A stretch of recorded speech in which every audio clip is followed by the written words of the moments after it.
स्वागत है आपका मेरे YouTube चैनल में। तो आज हम लोग पढ़ने वाले हैं कक्षा 9वीं सामाजिक विज्ञान का अध्याय 3 भारत की जलवायु। चलिए वीडियो शुरू करते हैं, पढ़ना शुरू करते हैं। चैनल को सब्सक्राइब कर लें, अपने मित्रों के साथ ज़रूर शेयर करें। तो मौसम की विविधता हमारे देश को विशिष्टता प्रदान करती है। सर्दी, गर्मी और बरसात यहाँ की प्रमुख ऋतुएँ हैं। तो जो मौसम है, जो भारत का जो मौसम है वो अलग अलग है, जैसे कि सर्दी, गर्मी और बरसात। तो ये जो है हमारे देश को एक विशिष्टता प्रदान करती है, एक अलग पहचान जो है प्रदान करती है। लेकिन बरसात का अपना क्या होता है, विशेष महत्व होता है, क्योंकि देश की कृषि आधारित अर्थव्यवस्था इसी बारिश पर क्या है, निर्भर है। तो यहाँ प्रमुख ऋतुएं कौन कौन सी है? सर्दी, गर्मी और बरसात यहाँ की प्रमुख ऋतुएं हैं। लेकिन जो बरसात का क्या होता है, अपना एक विशिष्ट महत्व होता है, अपना एक अलग महत्व होता है, क्योंकि जो बरसात है वो उस पर जो है पूरे देश की क्या है, अर्थव्यवस्था, कृषि आधारित अर्थव्यवस्था क्या है, इसी बरसात पर जो है निर्भर करती है। अगर वर्षा ही नहीं होगी तो कृषि कहाँ से होगा। तो इसी कारण से जो है बरसात का अपना एक अलग महत्व हमको देखने को मिलता है। प्रत्येक साल गंगा के मैदानी इलाकों में गर्मी के महीनों में लू से और ठंड में शीतलहर से कई लोगों की जाने जाती है। तो जो गंगा का मैदानी इलाका है वहाँ से गर्मी में इतनी ज़्यादा गर्मी पड़ती है और ठंड में इतनी ज़्यादा ठंड पड़ती है कि कई लोगों की जानें भी इस मौसम के कारण चली जाती है। और क्या इस तरह की घटनाएं भारत के अन्य भागों, दक्षिण, उत्तर, पूर्वी और तथा पश्चिम भागों में घटती होगी? तो संभव बिल्कुल ही घटती है, क्योंकि जो मौसम है वो हमेशा बदलते रहता है। जैसे कि कई बार इतनी गर्मी पड़ जाती है, कई बार इतना ठंडा पड़ जाता है, जिससे जो है कई लोगों की जानें भी चली जाती है। और भारत के उत्तर पूर्वी राज्य मेघालय में एक दिन में उतनी वर्षा होती है जहाँ राजस्थान के जितनी जो है, राजस्थान के जैसलमेर में 10 सालों में। तो ये जो मेघालय का जो मासीराम है वहाँ पर जो है ये जो है विश्व का सर्वाधिक वर्षा वाला स्थान है, तो आपको इसको याद रखना है। तो इसमें बोला गया है कि जो मेघालय है, जो मासीराम है, वहाँ पर जो है एक दिन में उतनी वर्षा होती है जितना कि जो राजस्थान का जैसलमेर है वहाँ 10 सालों में नहीं होती। तो इतना वहाँ पर एक दिन पानी जो है गिरता है। यानी कि जो जैसलमेर में हम 10 सालों में यदि पानी देखेंगे तो उतना तो एक दिन में वहाँ पर जो है मेघालय में गिर जाता है। मेघालय के मासीराम में जो है एक दिन में उतना पानी गिर जाता है। तो ये पर यहाँ पर ये जो है बताया गया है।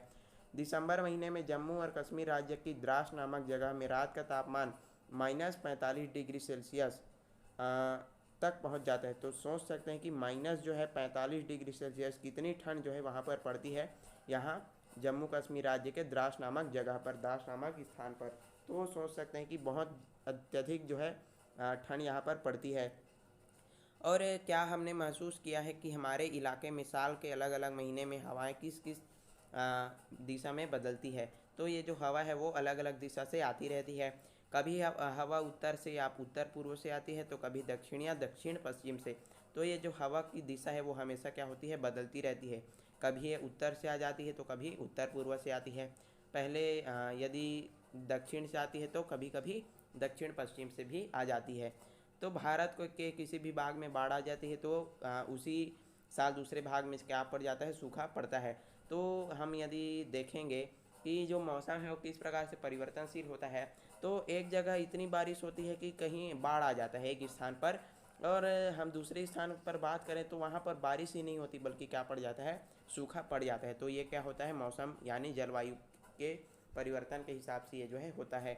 और आखिर ऐसा क्यों, इन्हें समझने के लिए हमें वायुमंडल में होने वाली प्रक्रियाओं को यह समझना जरूरी होगा। तो ऐसा क्यों होता है, इसको समझने के लिए हमको इसको वायुमंडल में जितने भी प्रक्रियाएं होती है उसको समझना होगा और पाठ को पढ़ना होगा ध्यान से। तो चलिए पढ़ना शुरू करते हैं।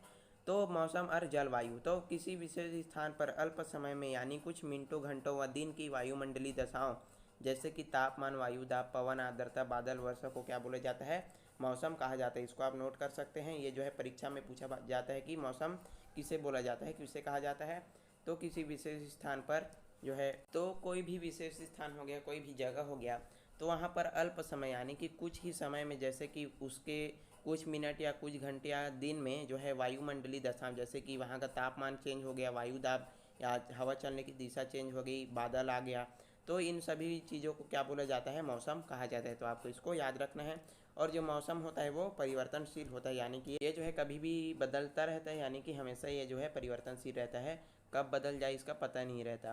तो एक ही दिन में जैसे मौसम कई बार बदल सकता है। जैसे सुबह एक प्रकार का होता है तो दोपहर को दूसरे प्रकार का। तो आप सभी लोग देखे होंगे कि यदि सुबह अच्छी से धूप निकली होगी तो जैसे जैसे शाम होता है तो कई बार ऐसा भी हो जाता है कि एकदम शाम के समय बारिश भी हो जाती है। तो इसी प्रकार से जो मौसम होता है वो क्या होता है, परिवर्तनशील हमको देखने को मिलता है। जलवायु मौसमी दशाओं का दीर्घकालिक रूप है। दीर्घकालिक का अर्थ है 30 वर्ष से भी अधिक समय में के मौसम का औसत। तो ये जो दीर्घकालिक शब्द का यहाँ पर अर्थ बोला गया है कि 30 वर्ष से भी अधिक समय का क्या है, मौसम का जो औसत उसको बोला जाता है दीर्घकालिक। तो किसी भी जगह की जलवायु को मौसम के आंकड़ों के आधार पर लिया जाता है। तो कोई भी जो जलवायु है उसको जो है मौसम के जो आंकड़े हैं उसके आधार पर हमको लिया जाना चाहिए और लिया जाता है। जैसे किसी जगह के एक दिन के लिए अधिकतम और न्यूनतम तापमान के आंकड़े को जोड़कर 2 से यदि हम भाग करेंगे तो उस दिन का औसत तापमान हमको निकल जाएगा। तो यदि हमको औसत तापमान निकालना है तो उस दिन का यानी कि एक दिन का अधिकतम तापमान और उसके न्यूनतम तापमान को हम जो है जोड़ देंगे और उसको क्या क्या कर देंगे, 2 से हमको भाग दे देना है। तो उस दिन का टोटल जो औसत है वो तापमान जो है हमको निकाल पाएंगे इस प्रकार से। तो यदि किसी भी स्थान का हमको क्या निकालना है, औसत जो निकालना है, औसत तापमान निकालना है, तो मान लो उसका अधिकतम और न्यूनतम तापमान हमको उसके आंकड़े दिए रहते हैं तो उसको जो है जोड़ करके 2 से हमको क्या कर देना है, डिवाइड कर देना है, भाग कर देना है और उस दिन का टोटल क्या निकल जाएगा, औसत निकल जाएगा। तो इस प्रकार से जो है औसत तापमान निकाला जा सकता है। उसी प्रकार प्रत्येक दिन का औसत तापमान ज्ञात करने के लिए के बाद एक माह के औसत तापमान को जोड़कर 30 या 31 यानी कि जितने का महीना होता है उससे भाग देकर औसत मासिक तापमान निकाला जा सकता है। तो अब जो है क्या बताया गया है, हम तो पहले एक दिन का तापमान निकालने के लिए, अब यदि हमको पूरे मासिक यानी कि पूरे माह का तापमान निकालना है तो क्या करना पड़ेगा, उसी प्रकार जो है प्रत्येक दिन का हमको तापमान जो है औसत तापमान निकालना पड़ेगा और उसको जो है 30 या 31 जितने भी दिन होता है उस महीने में उसको जो है उस तापमान के साथ जोड़ करके फिर से 2 से डिवाइड कर देना होगा। तो पूरे महीने का तापमान फिर से क्या हो जाएगा, निकल जाएगा। मान लो कि पूरे महीने का तापमान जो है ए मान लेते हैं यहाँ पर समझने के लिए उदाहरण के रूप में, और यदि महीना जो है 30 का है तो हमको पूरे महीने का तापमान निकालना है, पूरे मासिक औसत का तापमान निकालना है। तो हमको क्या करना होगा कि एक महीने का जो है पूरा औसत तापमान कितना है यहाँ पर ए माने हैं और उसको जो है पूरे एक माह का औसत तापमान को जोड़कर यानी कि जितने भी महीना होता है 30 या 31 का, चलिए 30 मान लेते हैं, तो उसको भी इस औसत तापमान जितने दिन हम जितने महीने का निकालना है तो उसको निकाल करके इसको 2 से क्या कर देंगे, डिवाइड कर देंगे। तो जितना भी यहाँ पर तापमान आएगा वो होगा मासिक तापमान। तो जितना तापमान निकलेगा वो होगा औसत मासिक तापमान होगा। चलिए आगे बढ़ते हैं। अब 12 महीनों के औसत तापमान को जोड़कर 12 से भाग करके उस वर्ष का औसत वार्षिक तापमान निकाला जा सकता है। अब ऐसा ही करके क्या किया जा सकता है कि 12 जो महीने हैं उसका औसत तापमान निकालना होगा और उसको तापमान को जोड़कर जो है 12 से भाग करके हम उसका वार्षिक यानी कि पूरे वर्ष भर का तापमान निकाल सकते हैं। तो इस प्रकार से जो है ये तापमान निकालने के यहाँ पर ट्रिक बताया गया है, आप जो है निकाल करके देख सकते हैं। चलिए आगे पढ़ते हैं। फिर 31 वर्षों तक के प्रत्येक वर्ष के औसत तापमान को जोड़कर 31 से भाग देने पर 31 वर्ष का औसत तापमान ज्ञात हो जाता है। यानी कि हमको यदि 31 वर्ष का भी तापमान निकालना है तो पूरे 31 वर्ष का तापमान को जोड़कर उसको इसी से डिवाइड कर देंगे, तो 31 से भाग दे देंगे, तो ये जो है पूरे 31 वर्ष का तापमान भी हम ज्ञात कर सकते हैं। तापमान जलवायु का एक तत्व है। इसी तरह वायु, दाब, पवन, आर्द्रता, बादल, वर्षा भी जलवायु का विभिन्न घटक हैं। यानी कि ये जो तापमान है वो वायु जो जलवायु का क्या है, एक तत्व है। और जितने भी यहाँ पर दिए गए हैं वायु, दाब, पवन, आर्द्रता, बादल, वर्षा, ये जो है जो जलवायु है उसका क्या है, घटक है। और इनमें सम्मिलित अध्ययन किसी भी क्षेत्र या जगह की जलवायु ज्ञात की जा सकती है। और हम इनका सभी अच्छे से अध्ययन करते हैं तो किसी भी क्षेत्र की किसी भी जगह की हम क्या कर सकते हैं, जलवायु ज्ञात कर सकते हैं, जलवायु निकाल सकते हैं। तापमान व वर्षा खेती, उद्योगों, परिवहन, भवन निर्माण आदि पर क्या करता है, सीधा प्रभाव डालता है। यानी कि जो तापमान परिवर्तन होता है वो वर्षा हो गया, खेती हो गया, उद्योग धंधे, परिवहन, भवन निर्माण इत्यादि पर जो है सीधा रूप से प्रभाव डालता है। यानी कि जैसे तापमान बदला तो कभी वर्षा नहीं होगी तो कभी बहुत अधिक वर्षा हो जाएगी, कभी बाढ़ आ जाएगा, कभी वर्षा नहीं हुआ तो सूखा पड़ जाएगा। तो इस प्रकार से जो है कई प्रकार के जो है इसमें प्रभाव तापमान जो है डालता है। अब चलिए आगे बढ़ते हैं। जलवायु को नियंत्रित करने वाले कारक। तो कौन कौन से जो कारक हैं वो जलवायु को नियंत्रित करते हैं, तो इसके बारे में हम लोग पढ़ने वाले हैं। तो चलिए पढ़ना शुरू करते हैं। पृथ्वी का धरातल काफ़ी विशाल है। इस गोलाकार धरती पर कहीं महाद्वीप हैं तो कहीं महासागर। तो जो पृथ्वी का धरातल है वो काफ़ी बहुत बड़ा है, काफ़ी विशाल है। और यहाँ पर ये जो गोलाकार धरती है वहाँ कहीं कहीं पर हमको महाद्वीप देखने को मिलते हैं, कहीं कहीं पर बहुत बड़े बड़े महासागर हमको देखने को मिलते हैं। महाद्वीपों का धरातल भी एक जैसा नहीं है, कहीं ऊंचा पहाड़ है तो कहीं नीचा मैदान। तो ये जो महाद्वीप भी कहीं कहीं पर ऐसा है कि कहीं ऊंचे ऊंचे पहाड़ हमको देखने को मिलते हैं तो कहीं एकदम मैदानी इलाका, नीचा मैदानी इलाका हमको देखने को मिलता है। कहीं जंगल की अधिकता है तो कहीं मरुस्थल। तो कहीं अत्यधिक मात्रा में जंगल पाए जाते हैं तो कहीं कहीं पर मरुस्थल, जैसे कि थार का मरुस्थल। तो इस प्रकार से जो है ये जो जलवायु है वो नियंत्रित करता है, ये कारक हैं। और महासागर भी असमान रूप से फैले हैं।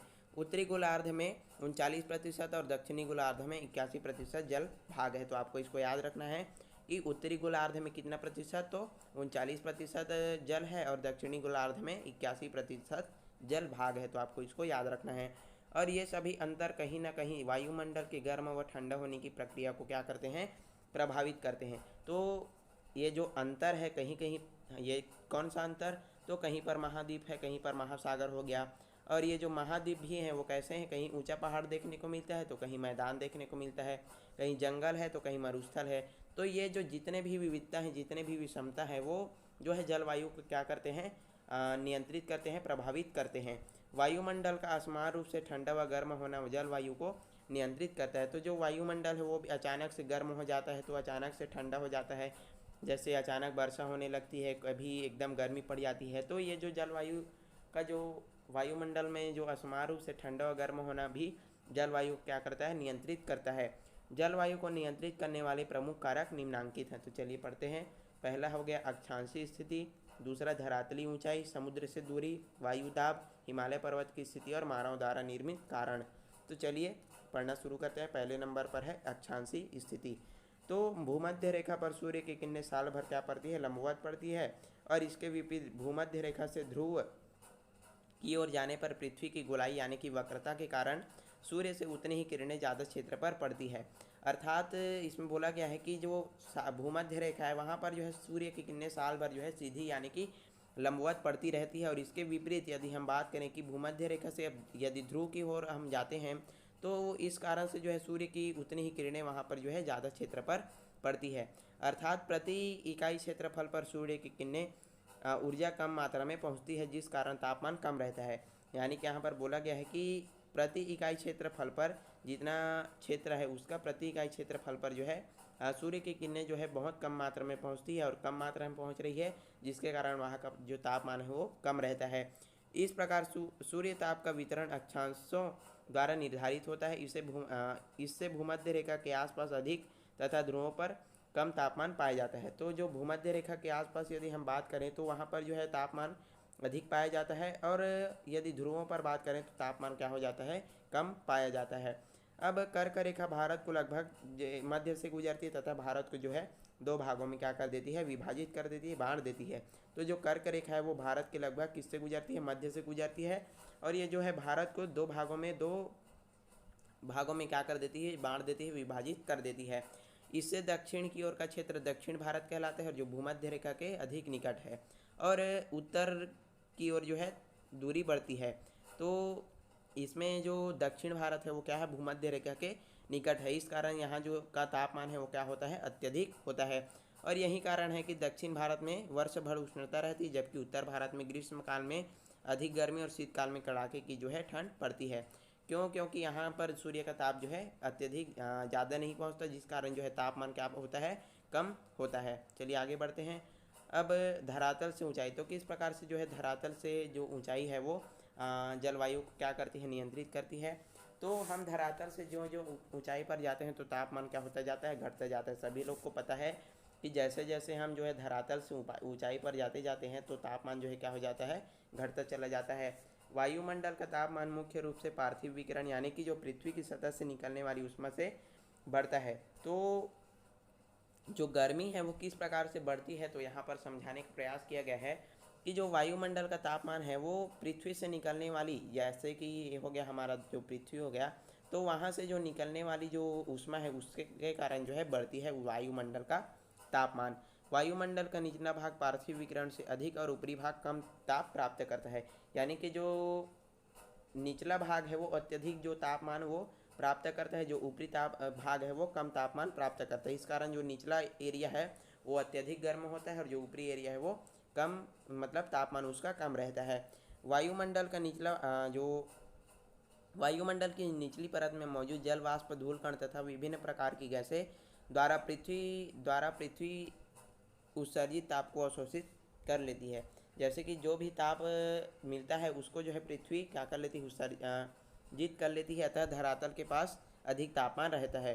तो जो है ये जो धूल कण है, जल वाष्प है, ये जो है जितना भी ताप आता है उसको क्या कर लेता है, अवशोषित या उत्सर्जित कर देता है, और जिसके कारण ये जो धरातल के पास अत्यधिक तापमान हमको देखने को मिलता है। वायुमंडल की ऊपरी सतह में कमी से तापमान कम रहता है, तो इसमें तो ये जो है उत्सर्जित नहीं करता ताप को। इस कारण जब हम ऊपर जैसे जैसे ऊपर जाते हैं तो तापमान क्या होता है, कम होता जाता है, घटता जाता है। चलिए आगे बढ़ते हैं। प्रति 165 मीटर ऊंचाई पर औसतन 1 डिग्री सेंटीग्रेड तापमान जो है क्या होता है, घटता जाता है। तो आपको इसको याद रखना है कि प्रति 165 मीटर ऊंचाई पर जो है औसतन 1 डिग्री सेंटीग्रेड जो तापमान वो घटता है। दूसरा कारण यह भी है कि हम धरातल पर जैसे जैसे ऊंचे स्थानों पर जाते हैं हवा विरल होती जाती है, यानी कि जो है वो सघन नहीं होती। सूर्य की सीधी किरणें की अपेक्षा विकिरण से धरातल के पास की हवा ज़्यादा गर्म होती है। इस कारण गर्मियों में पहाड़ों पर कम तापमान होने के कारण लोग लेह, शिमला, मैसूरी, मैनपाट आदि जगहों पर जो है घूमने के लिए लोग जाते हैं। कि इसमें बताया गया है कि जो ऊपरी हवा है वो क्या होती है, विरल होती है। ऊंचे स्थानों की जो हवा है वो क्या होती है, विरल होती है, और सूर्य की किरणें जो है की अपेक्षा ये जो विकिरण हैं वो धरातल के पास जो है अत्यधिक जो गर्म नहीं कर पाती, और ऊंचे स्थानों पर यही इसी कारण से जो है क्या होता है कि तापमान कम होता है, और इसी कारण जो लेह लद्दाख जो शिमला है वहाँ पर लोग क्या करने जाते हैं, घूमने जाते हैं। चलिए आगे बढ़ते हैं। विकिरण किसी वस्तु के तरंगों के रूप में निकली हुई ऊष्मा को विकिरण कहते हैं। तो विकिरण किसको बोला जाता है कि किसी कोई गर्म वस्तु से तरंगों के रूप में जो भी ऊष्मा निकलती है उसको बोला जाता है विकिरण। दोपहर 12 बजे को सूर्य से ज़्यादा ऊष्मा मिलती है, लगभग 2 बजे के बाद ज़्यादा गर्मी लगती है, क्योंकि उस समय पृथ्वी की गर्म सतह से तरंग, तो आप लोग महसूस किए होंगे कि जैसे ही दोपहर का जो 12 बजता है तो उस समय पृथ्वी जो है सूर्य से ज़्यादा ऊष्मा क्या करती है, लेती है, और लगभग 2 बजे के बाद जो है हमको ज़्यादा गर्मी लगना महसूस होता है। तो ये जो किसके कारण होता है, क्योंकि उस समय जो पृथ्वी का गर्म सतह है वो उससे क्या निकलती रहती है, ऊष्मा तरंगे जो है विकिरण के रूप में निकलती रहती है। विकिरण किसको बोला जाता है, किसी गर्म वस्तु में तरंगों के रूप में जो निकली हुई ऊष्मा क्या बोला जाता है, विकिरण इसको बोला जाता है। चलिए आगे बढ़ते हैं। तीसरे नंबर पर आता है समुद्र से दूरी। तो समुद्र से दूरी किस प्रकार से जो है वायु को नियंत्रित करती है। तो समुद्र तटीय क्षेत्रों में साल भर लगभग एक समान तापमान होता है, अर्थात सम जलवायु होता है। तो जो समुद्र तटीय जितने भी क्षेत्र हैं, समुद्र से लगे हुए जितने भी क्षेत्र हैं, तो वहाँ पर जो है सम जलवायु हमको देखने को मिलती है, यानी कि वहाँ का तापमान जो है हमेशा एक समान रहता है। जबकि समुद्र से दूर के क्षेत्रों में जलवायु क्या होती है, विषम पाई जाती है। तो यानी कि वहाँ अलग जलवायु पाई जाती है, वहाँ का तापमान हमेशा एक समान नहीं होता समुद्र तटीय क्षेत्रों से दूर जो क्षेत्र होते हैं। हमने कक्षा 8वीं में विस्तार से समझा था कि सम जलवायु का क्या अर्थ होता है। सर्दी और गर्मी के महीनों का औसत तापमान में के अंतर का कम होना तथा विषम जलवायु का अर्थ होता है सर्दी और गर्मी के महीनों के अंतर तापमान का ज़्यादा होना। तो सम जलवायु का अर्थ क्या होता है कि सर्दी और गर्मी का जो महीना होता है उसके औसत तापमान का क्या अंतर जो है कम होना, वो क्या कहलाता है, सम जलवायु कहलाता है। और विषम जलवायु का अर्थ क्या होता है कि सर्दी और गर्मी के महीनों का औसत तापमान का जो अंतर है वो क्या होना, ज़्यादा होना, विषम जलवायु का अर्थ है। ऐसा क्यों होता है। पानी की विशेषता है कि वह देर से गर्म होता है तथा देर से क्या होता है, ठंडा होता है। यदि हम पानी को गर्म करें तो वह जो है देर से गर्म होता है और देर से क्या होता है, ठंडा होता है। इसके विपरीत स्थल भाग जल्दी गर्म होते हैं तथा जल्दी ठंडा हो जाते हैं। तो जो स्थल भाग हैं, जैसे कि हम रेगिस्तान का ही बात कर लें, तो जो रेत है वो जल्दी से गर्म हो जाता है और जल्दी से ही वो क्या हो जाता है, एकदम ठंडा हो जाता है। तो स्थल भाग जो है जल्दी से क्या होता है, गर्म होता है और जल्दी से क्या हो जाता है, ठंडा हो जाता है। समुद्र तटीय क्षेत्रों में दिन में चलने वाली गर्म कम गर्म समुद्री हवाओं से तापमान क्या बना रहता है, सम बना रहता है, यानी कि समान जो है जलवायु यहाँ पर हमको देखने को मिलता है। परंतु समुद्र तट से दूर स्थित स्थानों पर समुद्री हवाओं का प्रभाव नहीं पड़ता, इस कारण यहाँ की जलवायु क्या होती है, विषम होती है। अब जो भी क्षेत्र क्या है समुद्र इस तटीय जो क्षेत्र है वहाँ से दूर हैं, तो वहाँ पर जो समुद्री हवाओं का प्रभाव हमको देखने को नहीं मिलता, इस कारण से वहाँ का जो जलवायु हो क्या होता है, विषम होता है। चलिए आगे बढ़ते हैं। हिमालय पर्वत की स्थिति, तो हिमालय पर्वत की स्थिति किस प्रकार से जो है जलवायु को नियंत्रित करती है, इसके बारे में हम लोग पढ़ने वाले हैं। भारत के उत्तर, उत्तर पश्चिम तथा उत्तर पूर्व में हिमालय तथा अन्य प्रकार की क्या है, श्रेणियाँ विस्तार है।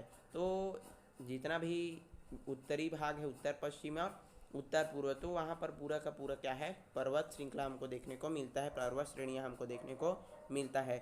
इन ऊंची पर्वत श्रेणियों के कारण मध्य एशिया की ठंडी हवाएं भारत में प्रवेश नहीं कर पाती। तो जो मध्य एशिया है वहाँ से चलने वाली जो ठंडी हवाएं हैं, इन्हीं जो पर्वतों के कारण यानी कि हिमालय पर्वत और अन्य श्रेणियों के कारण जो है भारत में क्या नहीं कर पाती, प्रवेश नहीं कर पाती। ये दक्षिण पश्चिम से चलने वाली मानसूनी हवा को बाहर जाने से रोकती है तथा ध्रुवीय ठंडी हवाओं को भी भारत में आने से क्या कर देती है, रोक देती है। तो जो हिमालय पर्वत है वो क्या करती है कि जैसे दक्षिण पश्चिम से जो चलने वाली हवाएं होती है, जो सागर से जो भी चलकर हवाएं जाती है, उनको मानसूनी हवाओं को क्या कर देती है, रोक देती है, और इसी कारण से जो है भारत में क्या होती है, वर्षा होती है। और जो ध्रुवी द्वारा जो ठंडी हवा आती है उनको भी भारत में आने से क्या कर देती है, रोक देती है। कौन, हिमालय पर्वत और अन्य पर्वत श्रेणियाँ। और इसी तरह से जो भारतीय उपमहाद्वीप में हिमालय की स्थिति जलवायु को एक नया रूप प्रदान करती है, जिसको क्या बोला जाता है, उष्णकटिबंधीय मानसून जलवायु के नाम से इसको जाना जाता है। तो ये जो जलवायु कैसा होता है, उष्णकटिबंधीय होता है, और इस कौन प्रदान करता है, जो हिमालय पर्वत की स्थिति प्रदान करता है। तो ये जो जलवायु कैसी होती है, उष्णकटिबंधीय मानसूनी जलवायु के नाम से इसको जाना जाता है। चलिए आगे बढ़ते हैं। आप चलते हैं वायुदाब। तो वायुदाब का संबंध तापमान के साथ होता है।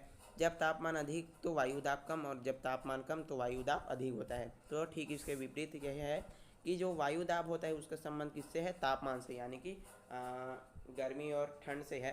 तो ये जो है जब तापमान अत्यधिक होता है तो वायुदाब क्या हो जाता है, कम हो जाता है। जब अत्यधिक गर्मी होती है तो तापमान क्या हो जाता है, वायुदाब कम हो जाता है। और जब तापमान कम होता है, तापमान जो है ठंडा रहता है, तो वायुदाब क्या हो जाता है, अधिक हो जाता है। तो ठीक इसके क्या है, विपरीत है। पवन हमेशा उच्च दाब से निम्न दाब की ओर चलती है। तो आपको इसको याद रखना है कि जो हवा है वो हमेशा क्या होता है, उच्च दाब से निम्न दाब की ओर ये प्रवाहित होती है, ये जो है चलती है। ऐसा क्यों, तो निम्न दाब का अर्थ है होता है वहाँ की हवाओं का विरल होना। तो ऐसा क्यों होता है इसके बारे में हम लोग पढ़ते हैं। तो निम्न दाब का अर्थ होता है कि वहाँ की जो हवा है वो कैसा है, विरल है। और किसी भी स्थान की हवा गर्म होकर क्या होती है, ऊपर उठती है, जिससे वहाँ की हवा विरल हो जाती है। तो कोई भी जगह है तो वहाँ की जो हवा है वो क्या हो जाती है, गर्म होती है, और वो क्या होती है, ऊपर जो है उठने लगती है, जिससे वहाँ का जो हवा है वो क्या हो जाता है, विरल हो जाता है। मान ले एक जगह पर 1 घन मीटर से हवा के अणुओं की संख्या 1,00,000 है, और दूसरी जगह पर 1 घन मीटर हवा में अणुओं की संख्या क्या है, 1,10,000 है। तो हम क्या कहेंगे कि पहली जगह पर हवा का दबाव दूसरी जगह से कम है। तो इस प्रकार से यहाँ पर समझाया गया है कि जब इसमें उदाहरण बोला गया है कि एक जगह जो है उसकी संख्या क्या है, 1,00,000 है, और दूसरी जगह पर 1,10,000 है, तो किस जो है दूसरी जगह का जो संख्या वो क्या है, ज़्यादा है। तो हम इसको कैसे बोल सकते हैं कि जो हवा का दबाव है वो दूसरी जगह से क्या है, मतलब कम है। तो अब दूसरी जगह से हवा पहली जगह की ओर क्या होती है, प्रवाहित होती है। तो इस प्रकार से यहाँ पर बताया गया है।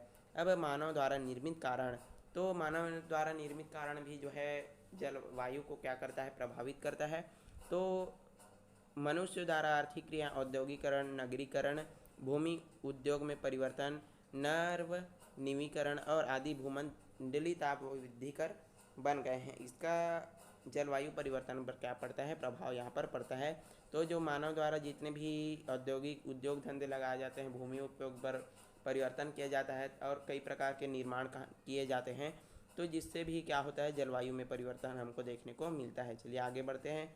अब बात आती है ऋतुओं की। तो कौन कौन सी ऋतुएं यहाँ पर होती है। तो मौसम विभाग द्वारा भारत को 4 ऋतुओं में विभक्त किया गया है। तो 4 ऋतुओं में विभक्त किया गया है, लेकिन इनमें से जो 3 ऋतुएं हैं वो क्या है, प्रमुख है। तो चलिए पढ़ते हैं। तो इसमें 4 भागों में मौसम विभाग द्वारा भारत को वर्ष के चारों ऋतुओं में क्या किया गया है, विभक्त किया गया है। तो पहला है ग्रीष्म ऋतु, सेकंड है वर्षा, थर्ड शरद और ये है शीत ऋतु। तो चलिए पढ़ते हैं फर्स्ट में ग्रीष्म ऋतु। तो ग्रीष्म ऋतु लगभग मार्च से मई के अंत तक रहती है।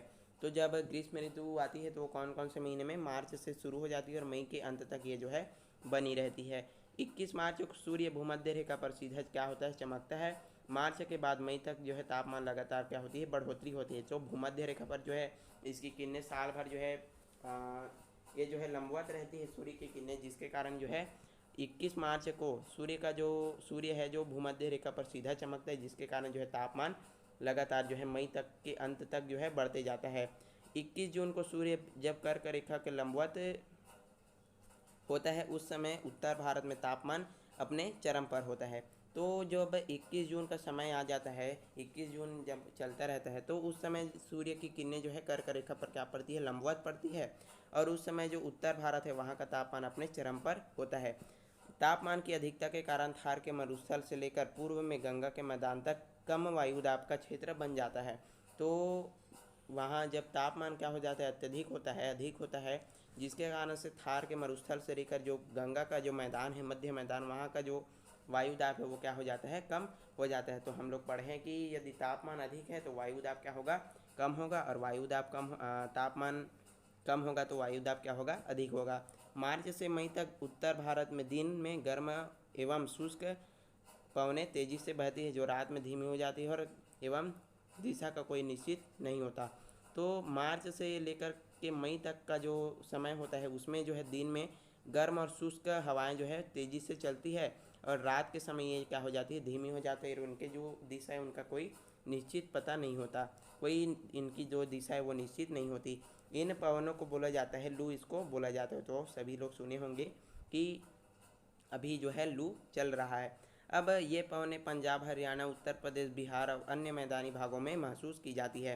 तो ये जो जितने भी पवनें हैं वो पंजाब, हरियाणा, उत्तर प्रदेश, तो इन सभी जो राज्य हैं वहाँ पर महसूस की जाती है। अन्य मैदानी इलाकों में ये जो है महसूस की जाती है। अब इन महीनों में कभी कभी धूल भरी आंधी के साथ तेज बारिश भी होती है, जिससे तापमान कम होता है। तो कभी कभी हम ऐसा भी देखते हैं कि बहुत अत्यधिक गर्मी होती है, लेकिन ऐसा भी हो जाता है कि एकदम आंधी चलती है और बारिश भी हो जाती है, जिससे तापमान कुछ समय के लिए क्या हो जाता है, कम हो जाता है, और वापस फिर से जो है ये जो है गर्म हो जाता है। इन्हीं अलग अलग जगहों पर अलग अलग नामों से जाना जाता है। पश्चिम बंगाल में इसे काल वैसाखी और दक्षिण भारत में आम्रवृष्टि इसको बोला जाता है। तो जब आंधी के साथ जब वर्षा होती है तो इसको जो है अलग अलग नाम इसको दिया गया है, अलग अलग नामों से इसको पहचाना जाता है। तो इसको पश्चिम जो बंगाल है उसमें बोला जाता है, तो बोला जाता है काल वैसाखी, और दक्षिण भारत में इसको बोला जाता है आम्रवृष्टि बोला जाता है। कभी कभी समुद्र की ठंडी पवनों के साथ मिलने से ये तूफान का रूप ले लेती है, जिससे तेज हवाओं के साथ क्या होती है, बारिश होती है। तो ये क्या करती है कि कभी कभी ये जो है समुद्र से चलने वाली जो ठंडी हवा है उसके साथ ये जो है मिलकर तूफान का रूप भी ले लेती है, और उससे जो है तेज हवाओं के साथ जो है वर्षा होती है। चलिए आगे पढ़ते हैं। अब आता है वर्षा ऋतु। तो अब जैसे ही ग्रीष्म ऋतु का अंत होता है तो वैसे ही वर्षा ऋतु का आगमन होता है। वर्षा ऋतु लगभग जून से सितंबर तक रहती है। संपूर्ण भारत में लगभग 85 से 90% वर्षा इन्हीं महीनों में होती है। तो यानी कि जून से लेकर के सितंबर तक का जो महीना होता है वो वर्षा ऋतु का होता है, और इससे जो 85 से 90% वर्षा जो है इन्हीं महीनों में यानी कि जून से सितंबर तक होती है। भारत के साथ श्रीलंका, बांग्लादेश, म्यांमार, नेपाल, पाकिस्तान में भी वर्षा जो है इसी समय होती है। यानी कि भारत की ही बात नहीं बल्कि अन्य जो देश श्रीलंका, बांग्लादेश, म्यांमार, नेपाल, जो पाकिस्तान है वहाँ पर भी वर्षा जो है इसी समय यानी कि जून से सितंबर के महीने में होती है। इस समय तापमान, वायुदाब, पवनों के साथ बहने की दिशा तथा वर्षा की दिशाओं में अन्य ऋतुओं के साथ में परिवर्तन हो जाता है। तो जो इस समय का तापमान है, वायुदाब, पवनों की जो बहने की दिशा है और जो वर्षा की दिशा है वो अन्य ऋतुओं की तुलना में क्या हो जाता है, परिवर्तन हो जाता है। यानी कि इस समय पूरा जो मौसम है वो परिवर्तित हो जाता है, बोला जा सकता है। तापमान में गिरावट आ जाती है क्योंकि जो हवा है कैसी होती है, नम होती है, यानी कि नमी युक्त होती है, जिससे जो है तापमान में गिरावट आ जाती है और कृषि संबंधित कार्य जो है शुरू हो जाते हैं। तो आप सभी लोग जानते हैं कि जो वर्षा का समय होता है, बारिश का समय होता है, उस समय पूरा जो अर्थव्यवस्था है, भारत की अर्थव्यवस्था वो कृषि है और उसमें जो पूरा किससे संबंधित है, किससे निर्भर है, तो वर्षा से ही वो जो है निर्भर है। तो इस समय कृषि संबंधित कार्य भी शुरू हो जाता है। अब चलते हैं दक्षिण पश्चिम मानसून। तो किस प्रकार से जो है वर्षा होती है इसके बारे में हम लोग पढ़ने वाले हैं। तो भारत में जून से सितंबर तक होने वाली वर्षा को मानसूनी वर्षा बोला जाता है। तो आपको इसको याद रखना कि मानसूनी वर्षा किसको बोला जाता है। तो जब जून से सितंबर तक का जो होने वाली वर्षा होती है उसको बोला जाता है मानसूनी वर्षा, इसको बोला जाता है। मानसून शब्द का उपयोग सबसे पहले भारत में किया था। तो मानसून शब्द का जो उपयोग है वो कहाँ किया गया था, सबसे पहले हमारे भारत देश में किया गया था। अरब के सौदागर पालेदार जहाज़ों से इन्हीं हवाओं के सहारे यात्रा करते थे। तो जो अरब से जितने भी यात्री करते थे वो इन्हीं जो हवा थे और पाल नाव पर आते थे, पाल जहाज़ों पर आते थे और इन्हीं हवाओं के सहारे ये लोग क्या करते थे, अपनी यात्रा करते थे। और इन हवाओं को ये लोग मौसमी कहते थे, मौसम कहते थे, सॉरी मैंने मौसमी बोल दिया। इन हवाओं के लोग बोलते थे मौसम। तो ये जो अरब के सौदागर थे ये लोग आप व्यापार वगैरह करने के लिए आते थे। तो जो जब ये आते थे तो इन्हीं हवाओं के सहारे आते थे, यानी कि मानसूनी हवाओं के सहारे आते थे। तो इनको क्या बोलते थे वो लोग, मौसम इसको बोलते थे। अरबी भाषा में मौसम शब्द का अर्थ होता है ऋतु। तो अरबी भाषा में क्या होता है, मौसम शब्द का अर्थ, मौसम शब्द का अर्थ होता है ऋतु होता है। इस प्रकार प्रत्येक साल वर्षा लाने वाली इन हवाओं को मानसून कहा जाता है। तो इसी कारण से इसको क्या बोला गया है, मानसून यहाँ पर बोला गया है। हवाओं के नाम उस दिशा से तय होता था जिस दिशा से वे आ रही थी। तो जिस दिशा से हवाएं आती थी उसी दिशा से उसका क्या होता था, नाम तय किया जाता था। ग्रीष्मकालीन मानसून दक्षिण पश्चिम दिशा से आती है और उत्तर पूर्व दिशा से और पश्चिम की ओर जाती है। तो जो ग्रीष्मकालीन जो मानसून है यानी कि गर्मी वाला जो मानसून है वो दक्षिण पश्चिम दिशा से आती है और उत्तर पूर्व दिशा से उत्तर पश्चिम की ओर क्या हो जाती है और दक्षिण पश्चिम दिशा से चलने के कारण इसे दक्षिण पश्चिम मानसून बोला जाता है। तो इसी कारण से इसको क्या बोला जाता है, ये जो है दक्षिण पश्चिम से चलते हैं ग्रीष्मकालीन जो मानसून है, तो इसी कारण से इसको बोला जाता है दक्षिण पश्चिम मानसून, इसको बोला जाता है। सवाल यह है कि दक्षिण पश्चिम मानसून की उत्पत्ति कैसे हुई। इसकी उत्पत्ति कई संदर्भों में समझी जाती है। तो अब हम लोग चढ़ने वाले हैं कि जो ग्रीष्मकालीन जो मानसून है वो जो है दक्षिण पश्चिम से आती है और इसी कारण इसको क्या बोला जाता है, दक्षिण पश्चिम मानसून। तो वास्तव में इसकी उत्पत्ति किस प्रकार से हुई तो इसके बारे में हम लोग पढ़ने वाले हैं। चलिए शुरू करते हैं। तो मई जून में सूर्य ताप की अधिकता के कारण पेशावर यानी कि पाकिस्तान, अफगानिस्तान और राजस्थान में न्यून वायु दाब का केंद्र बन रहा है। तो बन जाता है यानी कि वहाँ पर जो वायु दाब है वो कैसा हो जाता है, न्यून यानी कि कम हो जाता है। तो इसके विपरीत दक्षिणी गोलार्ध में मेडागास्कर द्वीप और पश्चिमी ऑस्ट्रेलिया तट के समीप उच्च वायुदाब बनता है। यानी कि जो पाकिस्तान हो गया, अफगानिस्तान, राजस्थान हो गया, वहाँ पर जो है वायुदाब कैसी हो जाती है, कम हो जाती है। और जो दक्षिणी गोलार्ध है, मेडागास्कर और जो द्वीप है और पश्चिमी ऑस्ट्रेलिया का जो तट है वहाँ पर उच्च वायुदाब हमको देखने को मिलता है। अब इन्हीं दिनों अरब सागर के अपेक्षाकृत उच्च वायुदाब रहता है। तो जब ये जो वायुदाब बनती है मई जून के समय में, तो इन्हीं दिनों क्या होता है कि जो अरब सागर है वहाँ पर जो है उच्च दाब हमको देखने को मिलता है, वहाँ भी उच्च दाब बना रहता है। और इसके कारण दक्षिण पूर्वी व्यापारिक हवाएं उत्तर की ओर नहीं बढ़ पाती। तो यहाँ पर भी अरब सागर पर भी क्या हो जाता है, उच्च वायुदाब बना रहता है और जिसके कारण जो व्यापारिक हवा है उत्तर की ओर नहीं बढ़ पाती, उत्तर दिशा की ओर नहीं बढ़ पाती। मई के बाद अरब सागर में उच्च वायुदाब क्या हो जाता है, समाप्त हो जाता है। तो मई में जो है अरब सागर में क्या होता है, उच्च वायुदाब बना रहता है, लेकिन जैसे ही मई का महीना समाप्त होता है तो वहाँ पर अरब सागर में उच्च वायुदाब क्या हो जाता है, समाप्त हो जाता है। फलस्वरूप दक्षिण पूर्वी व्यापारिक हवाएं तेजी से उत्तर पश्चिम न्यून वायुदाब पर केंद्र की ओर आकर्षित होती है। अब जैसे ही अरब सागर पर क्या होता है कि जो उच्च वायुदाब है वो समाप्त हो जाता है, तो जो निम्न वायुदाब है यहाँ कहाँ की, ये जो उत्तर पश्चिमी जो निम्न वायुदाब है वो व्यापारिक हवाएं हैं वो कहाँ निम्न वायुदाब की ओर क्या हो जाती है, आकर्षित हो जाती है, चली जाती है। भूमध्य रेखा पार करने के बाद ये हवाएं फेरल के नियम के अनुसार अपनी दिशा जो है बदल देती है और अपनी दाहिनी की ओर जो है मुड़ जाती है। अब ये जो फेरल का नियम है उसको हम लोग पढ़ने वाले हैं यहाँ पास, तो पहले इसको पढ़ लेते हैं। तो दाहिनी की ओर जो है वो मुड़ जाती है। अब इनकी दिशा अब दक्षिण पश्चिम हो जाती है, इन्हीं हवाओं को दक्षिण पश्चिम मानसून बोला जाता है। तो जब जो है इसको अच्छे से और समझने का प्रयास करते हैं, तो मई का जब महीना होता है तो वहाँ पर क्या होता है कि इसको पॉइंट वाइज समझने का प्रयास करते हैं। चलिए, तो पहला हो गया, जब मई का महीना होता है तो क्या होता है कि जो पाकिस्तान हो गया, अफ़गानिस्तान हो गया और राजस्थान हो गया, तो यहाँ पर होता है निम्न वायुदाब। यहाँ पर होता है, क्या होता है, कम वायुदाब को बोले जा सकते हैं, कम वायुदाब होता है। अब मई के महीने में क्या होता है कि जब मई का महीना चल रहा होता है तो अरब सागर में क्या बनता है, उच्च वायुदाब बनता है।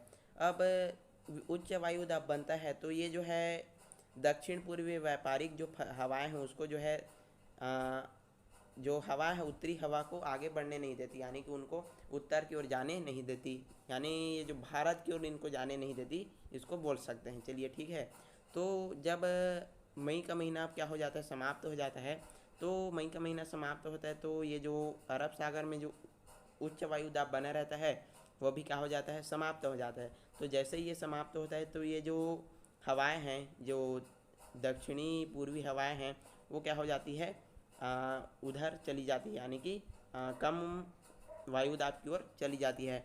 और इनकी जो दिशा है वो क्या हो जाती है, फेरल के नियम के अनुसार बदल जाती है। तो पहले तो ये कैसी थी, दक्षिण पूर्वी थी, यानी कि दक्षिण से पूर्व की ओर थी, लेकिन फेरल के नियम के अनुसार ये कैसी हो जाती है, दक्षिण से पश्चिम की ओर हो जाती है। और इसी कारण से इसको क्या बोला जाता है, दक्षिण पश्चिम मानसूनी, इसको मानसूनी हवा इनको बोली जाता है। अब ये 30 किलोमीटर प्रति घंटे की गति से महासागरों के ऊपर से होकर गुजरती है। महासागरों के ऊपर से गुजरने के कारण इनमें पर्याप्त आर्द्रता होती है, जिससे ये अधिक वर्षा कराती है। तो ये इनकी जो गति है वो कैसी होती है, 30 किलोमीटर प्रति घंटा, यानी कि 1 घंटे में 30 किलोमीटर की दूरी ये जो पवनें हैं, यानी कि दक्षिण पश्चिम जो हवाएं हैं वो तय कर लेती है, मानसूनी हवाएं तय कर लेती है। और ये जो है 30 किलोमीटर प्रति घंटे की जो स्पीड से क्या होती है, महासागरों के ऊपर से जो है गुजरती है। अब जैसे ही ये जो है महासागरों के ऊपर से गुजरती है तो इनमें क्या हो जाती है, पर्याप्त आर्द्रता ये जो है अपने साथ ले जाती है, और जिससे क्या होता है, अत्यधिक जो है वर्षा ये जो है करवा लेती है। अब चलते हैं फेरल के नियम को पढ़ते हैं। फेरल के नियम के अनुसार जिस दिशा में पवन प्रवाहित हो रही हो, यदि उस दिशा की ओर मुंह करके, अर्थात जिस दिशा से पवन आ रही हो उस दिशा की ओर पीठ करके, तो अर्थात यानी कि अथवा यदि ही, जैसे समझ सकते हैं कि इधर से यदि हवा आ रहा है और हम इधर की ओर मुंह करके खड़े हो जाएं, और यदि इधर से हवा आ रहा है, यानी कि जिस भी दिशा से हवा आ रही है और उस दिशा में हम लोग पीठ करके खड़े हो जाएं, तो जो पवन है, वो हवा है, वो उत्तरी गोलार्ध में कैसी हो जाएगी, दाहिनी ओर, और जो दक्षिणी गोलार्ध में बाईं ओर हो जाएगी। और ये जो नियम है वो क्या कहलाता है, फेरल का नियम कहा जाता है। अब चित्र में देख सकते हैं कि किस प्रकार से जो है मानसूनी हवाएं बनती है। तो ये जो हवा है वो यहाँ पर उच्च दाब बनता है, यहाँ पर भी उच्च दाब बनता है। अब जैसे जैसे उच्च दाब समाप्त हो जाता है तो ये जो हवा है वो कहाँ चला जाता है, ये जो हवा उच्च दाब कहाँ बना था, पहले अरब सागर में बना था। अब जैसे मई का महीना समाप्त हो जाता है तो अरब सागर में जो उच्च वायुदाब है वो भी क्या हो जाता है, समाप्त हो जाता है। तो ये जो हवा है वो उच्च वायुदाब से जैसे समाप्त होता है अरब सागर में, तो ये जो है निम्न वायुदाब की ओर चली जाती है, भारत में क्या करवाती है, वर्षा करवाती है। तो इस प्रकार से जो है मानसूनी हवाएं चलती है।